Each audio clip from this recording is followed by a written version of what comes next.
Hey guys, thanks for watching the Chen Dynasty. It's Mikexingchen.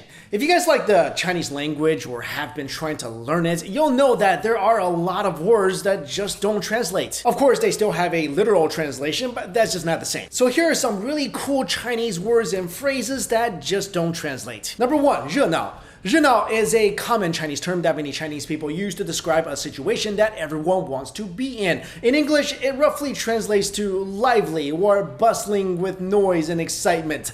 Though the English meaning connotates something similar, it doesn't have the same vibe as the original phrase. For example, we can use 热闹 for places like parties, night markets, holidays, bars, amusement parks, or just anywhere where there's a lot of people having a good time and you definitely want to join in. So next time your Chinese friends ask you where you would like to go, just tell them somewhere 热闹. Next up, 山寨. This Chinese word is now used in a different context than from the past and cannot be directly translated. 山寨literally means a mountain stronghold, but nowadays it's usually used to refer to the cheap knockoff goods you would find in China. But you can also use 山寨 in a way to say that you got a great bargain on a particular item. Some people translate 山寨as bootleg or just knockoff, but it doesn't really cover this whole concept. So 山寨 has its own type of subculture, and again, this term came about because of its surrounding culture. Number three, 体贴. In the Chinese language, there are a lot of differences in words that distinguish between the kindness that's expected to demonstrate to strangers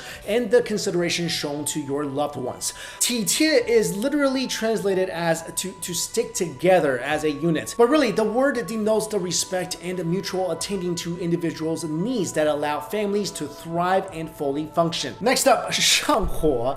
To explain the meaning of 上火 in English, it's going to be a little tricky. This word requires a bit of knowledge of traditional Chinese medicine, but to make it easy, it relates to the concept of balance of yin and yang within the body and spirit. Chinese people talk a lot about yin and yang, but when they're not in balance, it can result in too much internal heat, which can result in fevers and bad health. 上火 is literally translated as on fire or on top of a fire, but of course that's not exactly what it means because we wouldn't use this term if our house catches on fire. Number five, 撒娇.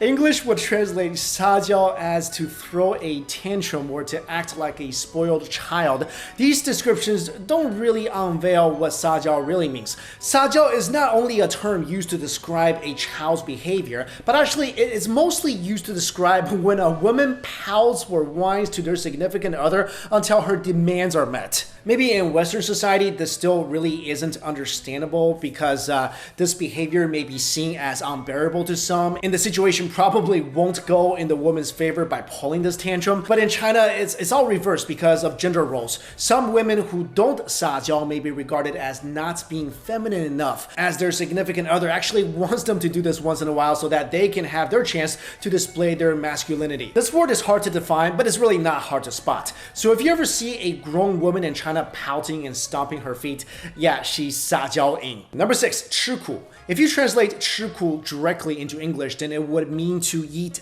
bitter. Actually, 吃苦 is a term meaning to endure hardship. And some say the word came about from monks in temples suffering from the bitterest of hardships because monks believe that suffering and enduring hardships is the way to achieve enlightenment. Plus, if you do literally eat something bitter like Chinese medicine or, for me, bitter melon, that is suffering. So it does kind of make sense. But if you say eat bitter in English to someone else when enduring hardship, they probably won't understand what you mean. Number seven, 缘分. This is one of my favorite words because I believe in its meaning wholeheartedly. Traditionally, Chinese people do not believe in coincidences. We believe in 缘分. 缘分 is very generally translated as fate or destiny in English. But in Chinese, it's used more to describe the connection between two people and can be used in the context of love or friendship or just people randomly meeting. So if the 缘分 is strong between two people, then not only will they meet even if they are from very distant lands, they might even become a couple. And the Chinese believe 缘分 transcends time and is cultivated through many lifetimes. So the person who may be your significant other in this lifetime could have been your significant other in another lifetime, or they could have been another close family member or a friend in a previous life. But this word is not always happy and loving. There's also 有缘无分, which kind of means there is fate to meet but not to stay together.